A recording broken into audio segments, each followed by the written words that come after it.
यहाँ स्वर्ण समान ही हुआ करते हैं।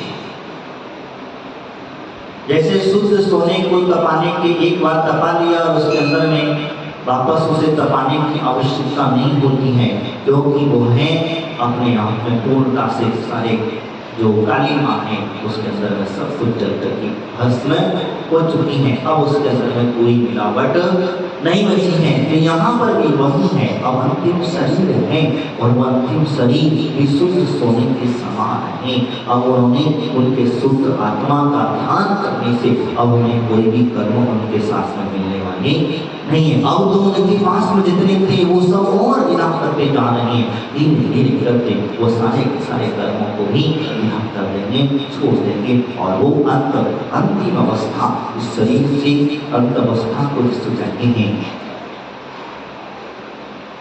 वह अंतिम अवस्था सिद्ध अवस्था को प्राप्त कर लेंगे। वह सिद्ध अवस्था वहां पर क्या होगा, शरीर जो आत्मा है शरीर तो छूट गया, वो शरीर तो यहाँ पर छूट जाता है, वो शरीर ही हमारे लिए पूज्यता को प्राप्त होता है। जो शरीर यहाँ छूटता है, शरीर तो पूरा कपूर की तरह उड़ जाता है, लेकिन नख और केश शेष बचते हैं। क्या बचते हैं? नख और केश कहीं मिलता है तो वो बचते हैं, और वो भी जैसे ही यज्ञ महादेव उन्हें नमस्कार करता है, इसको नख केश को जहाँ से जिस भूमि से जिस स्थान से भगवान मोक्ष को कराते हैं उस स्थान को नमस्कार करता है, तो उस स्थान पर पड़े हुए रखे हुए जो केश आदि हैं वो अपने आप मणि जिसको अग्नि कहते हैं मुकुट से अग्नि निकलती है और वो सब कुछ जो वहाँ पर बचा हुआ शेष रहता है शेष उसे सब जला देती है। जलाने के पश्चात में जब बची कुछ राख होती है, वो राख जो है वो अपने शरीर पर लगा करके इंद्र आनंदित मनाते हुए निर्वाण कल्याण की पूजा करके भगवान का मोक्ष हो गया है। अब ये दोबारा जो है ये शरीर को धारण नहीं करेंगे, इसीलिए उसके हम निर्वाण कल्याण की पूजा मनाते हैं, मोक्ष हो सकता है। लेकिन यहाँ हमारे यहाँ अरहंतों के समुद्र क्षेत्र में 64 चमर हुआ करते हैं। अरहंतों के समुद्र के अंदर में 64 चमर होती हैं, और वो 64 चमर क्रमबद्ध एक नहीं दो नहीं कोई तो क्या करते एक में खुलाते हैं। क्या उसमें भी लेते तो कहते हैं ऐसे ऐसे करना, करो इतना करोगे, कोई कैसे करता है कोई कैसे करता है। वहां तो उनका प्राणायाम जैसी अवस्था है जो किए हुए हैं, ऐसा करने की जरूरत नहीं होगा। तो वहां ऐसा अपने हाथों को कमर का चलाते हैं इस प्रकार से जो है, तो वो कमर चमर जो है सीधे नहीं रहती, तो यहाँ वही कहते हैं सोफाएं हमें प्राप्त हो। हमारे ईरान की भी शोभा ऐसी बढ़ रही थी और बढ़ते बढ़ते बीच में जाने का संदेश क्या होगा।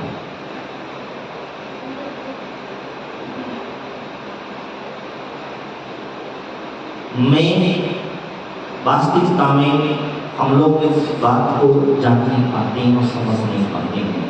हर व्यक्ति के अंदर में ऐसी प्रतिभा हो, मैं तो चाहूँगा जो कला इनके अंदर में ही वो कला सभी को हो तो आनंद देता है। इनके साथ में आप एक दिन रहें और इनकी जैसी कला ना सीख पाए तो फिर तुम्हारा रहना और ना रहना एक बराबर। हित मित्र प्रिय वाणी जो भी इनके संपर्क में आया वो इन्हीं का हो गया, हमारा तो बात बन हुआ।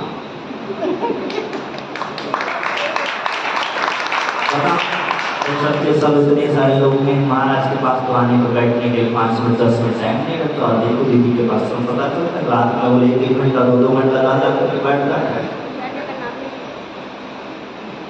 ये किसका स्वभाव है? इनकी वाणी का स्वभाव है, इतिहास का स्वभाव है। आप लोगों का वात्सल्य ये मिला, ये बड़ी सौभाग्य की बात वास्तविक है। मैं ये चाहता हूँ इनकी विशेषता बीच में बताया था। ये किसी एक साधु की सेवा और भक्ति भाव नहीं, इनकी बात संपर्क में जो आता है वह उनकी भक्ति और सेवा करती है। इनकी नगर में अगर कोई साधु आ जाए और साधु अगर पहुंच जाए और पहुंचने के बाद में घर चौका ना लगे और छाया काला को ना जाने तो ऐसा हो नहीं सकता। कोई भी साधु नगर वहां पहुंच गए हैं, अगर नांदेड़ के अंदर पहुंचा है तो सबसे पहला नंबर चौका किसका है? काला परिवार का। और तुम लोग देखेंगे, बाद में लगाएंगे, सोचेंगे।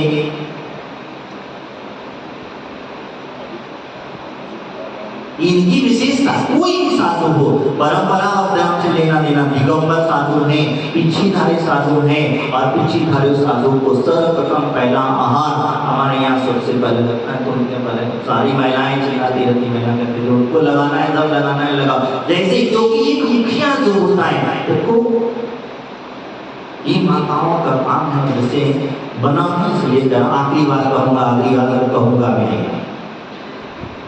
मैं ये चाहता हूं कि ऐसी महिलाएं उठें और खड़ी हो। ये मत सोचें कि हम लोग अगर समाज के अंदर न रहते हैं तो समाज हमसे क्या कहेगा। मैं कहता हूं अगर आज आप नहीं जागी तो कल आप ये ध्यान रखना, ये जो कहते हैं हमें मरना। अभी फिर वापस गाया था उसने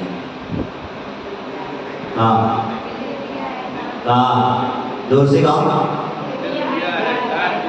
किसके लिए? एक धर्म एक धर्म तेरे लिए। तुम किसके लिए जानते हो? किसकी बात कर रहा हूँ? कल भी कहेंगे और आज भी कहेंगे।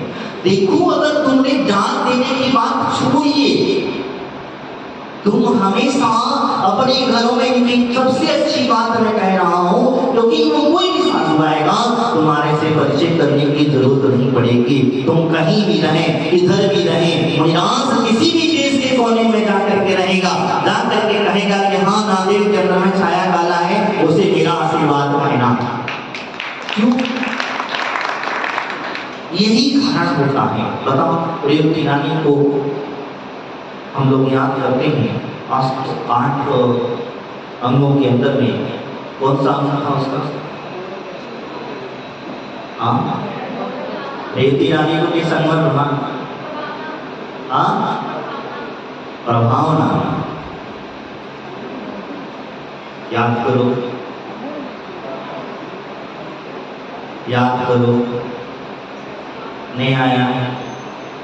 रेवती रानी की कहानी मैं आपको बता दूं, फिर आप मुझे बताना चाहते हैं।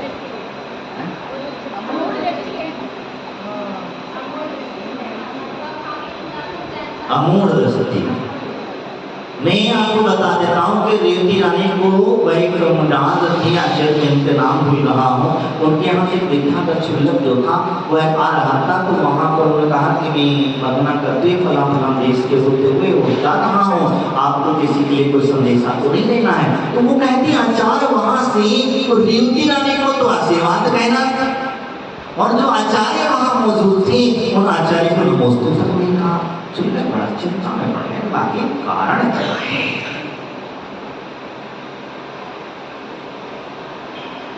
तो ऐसी भक्ति जो थी उस रेवती रानी की बहुत अटूट थी, तो ऐसी भक्ति इनकी है।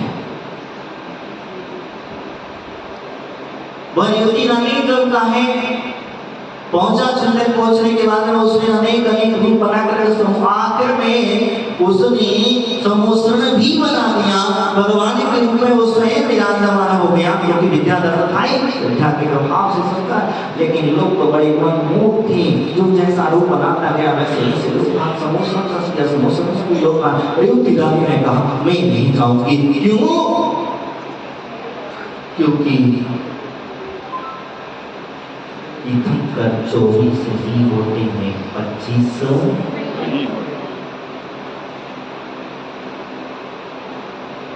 तो ये विश्वास उन्हें था। लेकिन हमारे जो पीछेधारी कमंडलधारी मुनिराज होते हैं वो दिगंबर ही होते हैं, ना कि अंदर से राग देश उनके अंदर भरा होता है। ये विशेषता हुआ करती आज भी ये रहें या ना रहें, घर के अंदर में विशेषता है। इनके सासू का बहुत अच्छा संस्कार है, ससुर जी का इनके बहुत ज़्यादा इनके ऊपर लाड़ प्यार है। इनके बगैर रोज बड़े बेचारे बेचैन है, अभी 2 महीने से भले यहाँ पर आए, लेकिन इनके रोज रिपोर्ट आती, क्योंकि सास ससुर की सेवा में इनका दायित्व है। महाराज कहते हैं कि जिस तरीके से गुरु का एक दायित्व हुआ, गुरु की सेवा करना हमारा दायित्व होता है, वैसे ही सास ससुर की सेवा करना भी दायित्व है। ससुर 80-90 साल के हैं, 92 साल के हैं, आज भी अपनी बेटी की तरह, बेटी को जाए नहीं जाए बात हो तो देखो पीछे करते हैं। वो कहते हैं बस हो गया बेटा, आप तुम आ जाओ, ठीक चले जाना। इतना प्रेम होने की बाकी 4 बहुएं हैं, एक नहीं है, 2 4 हैं, 4 में से बाकी बोलता बहू भी आ गई और बता देखो। तो लेकिन उनका जो प्रेम है, जो वात्सल्य है, वो नहीं कि जहाँ कहते क्योंकि उन्हें पता है प्रत्येक समय बुजुर्गों की सेवा और गुरुओं की सेवा आराधना करते रहना। मैं तो आपसे कह रहा था कि घर में आज भी चौका चलता है, आज भी कभी भी एनी टाइम किसी भी वक्त कोई भी साधु पहुंच जाए तो साधु के लिए आहार तुरंत बन जाएगा। तो नहीं सोचेंगे, कभी देखेंगे, सोचेंगे टाइम नहीं है, तुम्हारा तो वर्तमान कभी हो, अभी टाइम नहीं है, बीमारी है, ये ऐसा है, दुकान जाना है, अनेक प्रकार के बात। तो मैं ये चाहता हूँ कि 12 बजे के अंदर में भी कोई तो ऐसा तैयार हो और खड़ा हो, कहे कि हाँ महाराज जी, आज के बाद कभी भी हम मंदिर में चौका नहीं लगाने देंगे, हम चौका हमारे घर लगेंगे, जितने दिन भी साधु रहे। ये माताओं से ये चाहता हूँ, अगर वास्तविकता अगर आपने 1% भी इनके अंदर गुणाया हो तो आप ये विचार पक्का कर लेना। अगर आज आपको इनके जाने का दुख हो रहा हो तो ये विचार भावना बना लेना, आज से संकल्प कर लेना और विचार गांठ मान लेना। लेकिन इस बात को कोई नहीं करने को महाराज कैसी बात करते। अभी देखते दिन चौका लगना थे, लग गए, बाकी बात सब वापस फिर मंदिर में आ गया। तो क्या तुम लोग भोजन नहीं करोगे?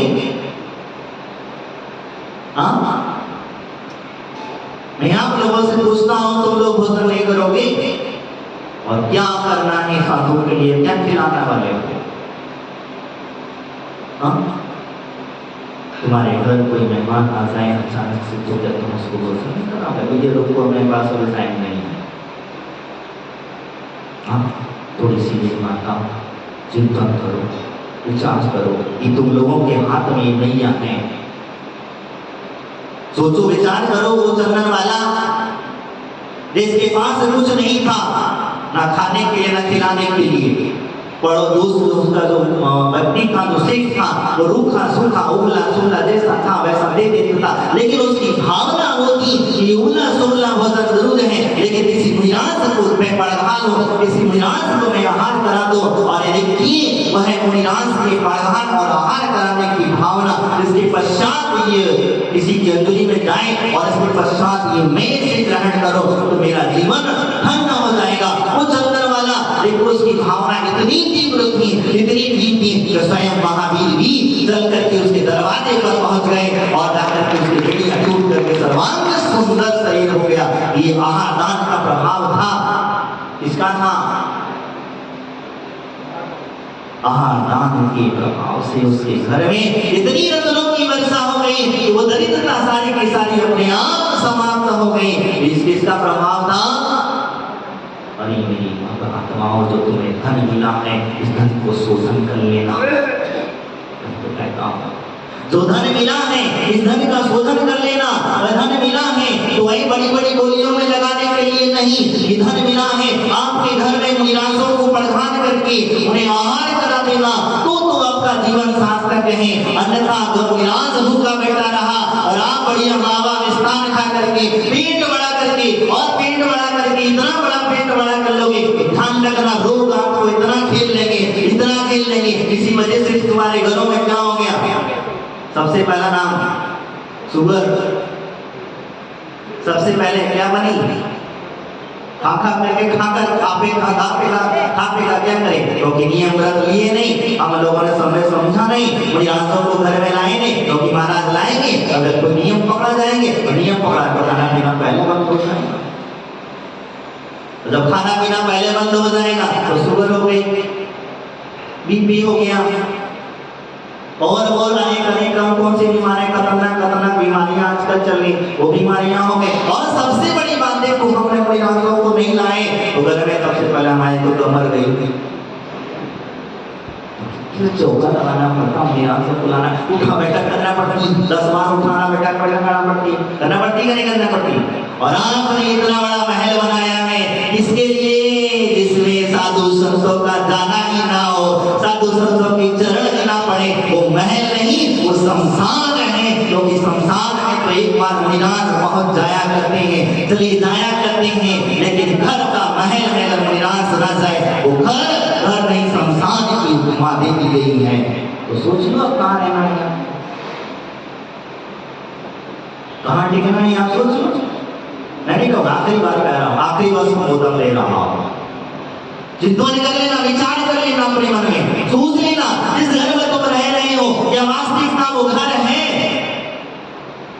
एक शमशान में तो नहीं रह रहे हो, भूत पिशाचों के बीच में तो नहीं रह रहे हो, मुर्दों के बीच में तो नहीं रह रहे हो, क्योंकि जिंदा व्यक्ति वही होता है जो धर्म के प्रति जागरूक होता है, दिगंबर मुनिराजों के प्रति जागरूक होता है, साधु संतों की सेवा में जागरूक होता है, वो दिगंबर हुआ करता है, वही जागरूक हुआ था, जिंदा हुआ करता है, बाकी तो सब ओम शांति। अब आप समझ क्या है, अपने आप लगा लेना, अपने अंदर झांक लेना, थोड़ी बहुत झांक लेना। लोग कहते हो भजन के माध्यम से कहते हो भगवान एक मंदिर घर देना, छोटा सा घर देना, भले कोई बात नहीं है, लेकिन मेरा घर तुम्हारे मंदिर के बगल में देना। कहाँ देना कहते हो, देखो मंदिर के बगल में देना, लेकिन मंदिर के बगल में क्यों देना? रोज सुबह घंटा बजे तुम्हें आपकी क्या करो, घर में से बैठे बैठे दर्शन कर लो, सीखते की लो, वहां से आना ना पड़े, क्योंकि हमारे घुटनों की तकलीफ है महाराज। बगल में घर देना इसीलिए देना कि अगर कोई मुनिराज आए, कोई त्यागी व्यक्ति आए तो सबसे पहले मेरे घर में चौका लगना चाहिए, उनका आहार मेरा घर में होना चाहिए। तो मंदिर के बगल में घर रहना साथ रखे, तो तुम और दूर उसमें अंतर कोई क्या, किलोमीटर 2 किलोमीटर 4 किलोमीटर वाला वो भी विचार करता है, महाराज का चाहे दूर है चौका नहीं लगा, भावना बहुत होती है। एक घर के बगल में, मंदिर के बगल में तो घर रहता है, लेकिन उसकी भावना ही नहीं होती है, चौका तो बहुत की बात है। बंद हो, एक सराव की मोहल्ला कहा जाता है, ध्यान रखना, यहाँ से जाने के बाद कहीं ऐसा ना हो कि महाराज आपकी बातें प्रवचनों में दूसरी जगह कहें, कहीं ऐसा ना हो, तो यहाँ तो नहीं कहेंगे, यहाँ कहेंगे तुम पकड़ के हमें गाना मत कर दो। जैसे कल मैंने एक घटना बताई, एक और घटना बताई, ऐसी घटनाएं कभी कभी घट जाती हैं, और ऐसी घटनाएं जो है कहीं ऐसा ना हो कि मुनिराज को कहने पर मजबूर हो जाए, बाहर जाकर के आपके बारे में चर्चा करें तो ध्यान रखना, बोलो नींदा नहीं करेंगे, आपकी बहुत अच्छी बातें बताएंगे, क्योंकि 12 बंदी के लोग बहुत अच्छे बस सब काम करते, बना सिर्फ चौके का काम हो, बाकी सबकी बात करो। तो मेरी माताओं, मैं चाहूंगा कि हमारे पुरुष बड़े बड़े धनपति यहाँ बने हैं, अभी हमारे दीपचंद जी बता रहे थे, इन्होंने वेदी का निर्माण कराया, बड़ा सारा पंचकरण करवाया, कितना सारा पैसा खर्चा हुआ होगा। कल के जो विधान करता, नाम नहीं सुना हमने, क्या नाम बताया था?